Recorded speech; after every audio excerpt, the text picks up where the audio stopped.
Honestly আজকের এই ভিডিওটাতে আমি আপনার সাথে যে টিপসগুলো শেয়ার করব সেগুলো আপনার টাইম এবং এনার্জি দুটাই সেভ করতে পারে এবং আইএলটিএস এর প্রিপারেশনটা আপনার জন্য একটু সহজ করতে পারে।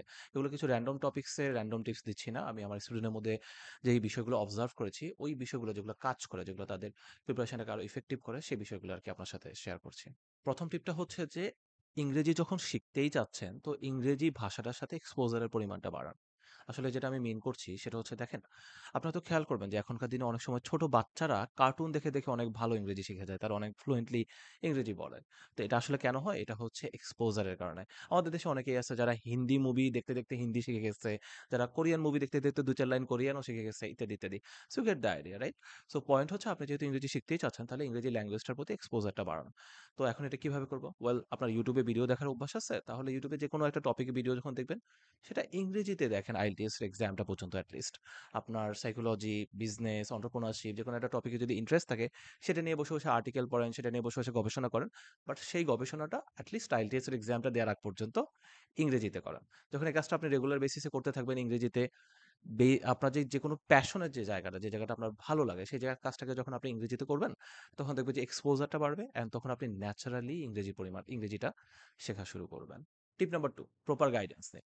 আসলে আমরা যদি ইউটিউবে বা আমরা যদি গুগল থেকে বা বিভিন্ন জায়গায় যদি এরকম ঘাটাঘাটি করে ইংরেজি শিখতে যাই, তখন অনেক বেশি সময় লেগে যায়। বিকজ আমরা জানি না কোথা থেকে শুরু করতে হবে, কিভাবে গুছায় নিতে হবে, আমার নিজের দুর্বলতাগুলো কোথায়, প্ল্যানিংটা কি হবে, রুটিন কি হবে, কোনো কিছু হয়তো আমাদের ক্লিয়ার থাকে না।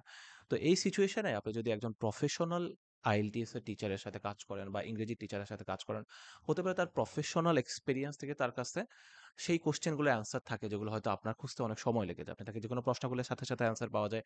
উনি আপনাকে গুছাই দিতে পারবে, উনি আপনাকে ফিডব্যাক দিতে পারবে এবং একজন প্রফেশনাল টিচার কিন্তু এখানেই থামবে না।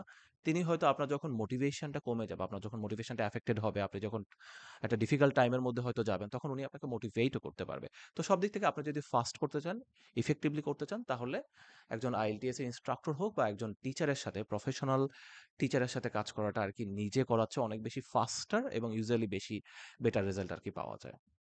টিপ নাম্বার 3, স্টার্ট ইয়েস্টারডে। আসলে দেখেন, আপনি যদি চিন্তা করে দেখেন, আইএলটিএস এর প্রিপারেশন শুরু করার জন্য আপনার জন্য সবচেয়ে বেস্ট টাইম কখন হতে পারত? মেবি ৫ বছর আগে, মেবি ১০ বছর আগে।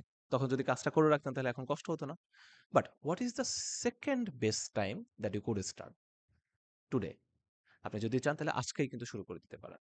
তো মোটিভেশনের জন্য ওয়েট করার দরকার নাই। পারফেকশন এর জন্য ওয়েট করার দরকার নাই। সিচুয়েশন আসার জন্যও ওয়েট করার দরকার নাই। জাস্ট একটা ডেট সেট করুন অ্যান্ড দেন শুরু করে দেন। দেখবেন একবার শুরু করে দেওয়ার পরে সবকিছু আপনা আপনি গ্রো করবে, আপনা আপনি ইমপ্রুভ হতে থাকবে। বাট আপনি যদি কখনো শুরু না করেন, আপনি যদি ওভারথিংক করেন, প্যারালাইজড হয়ে যান যে আমি কি করব না করব, কবে শুরু করব, পারফেক্ট সিচুয়েশন এর জন্য ওয়েট করেন, তাহলে কিন্তু কখনোই হচ্ছে আইএলটিএস ও করা হবে না, হয়তো শুরুই করা হবে না। So just start. Tip number 4, don't do it alone. What do I mean by that? যেকোনো কাজ আপনি যখন একলা করতে যাবেন তখন হার্ডার ফিল হবে। তাই কিছু লাইক মাইন্ডেড মানুষকে ইনভাইট করুন আপনার সাথে কাজটা করার জন্য। অফিসের কোনো কলিগ হতে পারে, আপনার হাসব্যান্ড কিংবা ওয়াইফ হতে পারে, ছোট ভাই-বোন হতে পারে বা বেস্ট ফ্রেন্ড হতে পারে। যেকোনো একজন লাইক মাইন্ডেড পারসনকে ইনভাইট করুন এবং একসাথে শুরু করে দেন। জাস্ট রিমেম্বার আপনার গ্রুপটা যাতে বেশি বড় না হয়ে যায়। ২ থেকে ৩ জন একদম পারফেক্ট। কারণ সাধারণত বেশি বড় যখন গ্রুপ হয়ে যায় তখন সেখানে সবার মধ্যে কোঅর্ডিনেশন হারিয়ে যায়, রিদম হারিয়ে যায়। একজন একটা ইনকনসিস্টেন্সি ক্রিয়েট হয়ে যেতে পারে। তো সবকিছু মিলিয়ে আসলে এটা খুব একটা ইফেক্টিভ হয় না।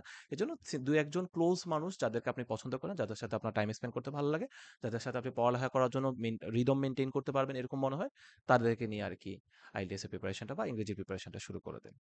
টিপ নাম্বার 5, ভোকাবুলারি যখন শিখবেন তখন লুপ মেথড নামে একটা মেথড আছে, এটাকে ব্যবহার করা। What is it? এই মেথডটার মানে হচ্ছে আপনি যখন কোনো একটা ভোকাবুলারি কোথাও থেকে শিখবেন, সেটা রিডিং হোক, স্পোকেন হোক, রাইটিং হোক, যেখান থেকেই হোক, ভোকাবুলারিটা প্রথমে তো আপনি শিখলেন এক দফা। শেখার পরে একটা ডায়েরিতে আপনি লিখে রাখবেন, যাতে করে ফিউচারে আপনি রিভিশন দিতে পারেন। পাশাপাশি হচ্ছে ওই যে ওয়ার্ডগুলো আছে সেগুলো দিয়ে আপনি বিভিন্ন ধরনের সেন্টেন্সেস লিখলেন, ভোকাবুলারি লিখলেন, প্র্যাকটিস করলেন ইত্যাদি। বাট এখানে আপনি শেষ করবেন না। এই ভোকাবুলারিটা এবার আপনি হচ্ছে সামনে কাউকে শেখাবেন। ওই যে আপনার পার্টনারের কথা বলছিলাম, আপনার গ্রুপের কথা বলছিলাম, তাদেরকে আপনি এগুলো এক্সচেঞ্জ করবেন। তাদের সাথে আপনি ইনফরমেশনটা এক্সচেঞ্জ করবেন, শেয়ার করবেন। তাদেরকে আপনি শেখাবেন, বুঝাবেন। যত আপনি তাদেরকে বোঝাবেন, তত দেখবেন যে আপনিও নিজেও শিখতেছেন। এট দ্য সেম টাইম তারা যখন কোনো কিছু শিখবে, তারা আপনাকে বোঝাবে, তারা আপনাকে শেখাবে অ্যান্ড ইন দ্য প্রসেস একটা লুপ ক্রিয়েট হবে। যে লুপটা ব্যবহার করে আপনি খুব সুন্দর আরকি ভোকাবুলারিটা শিখতে পারবেন। আশা করি ভিডিওটা ভালো লাগছে। কমেন্টে আমাকে প্লিজ জানাবেন যে আপনার কাছে কোন টিপটা সবচেয়ে বেশি ইউজফুল লাগছে। অ্যান্ড ফিউচারেও যদি আপনার এমন কোনো প্রশ্ন থাকে যেটা হয়তো আপনার অ্যান্সার খুঁজে পাচ্ছেন না কোথাও, তাহলে আমাকে কমেন্টে জানিয়ে দিন। ইনশাআল্লাহ আমি হয়তো চেষ্টা করব যে ওই টপিকে কোনো ভিডিও বানানোর জন্য। দেখা হবে নেক্সট ভিডিওতে। আল্লাহ হাফেজ। Take care.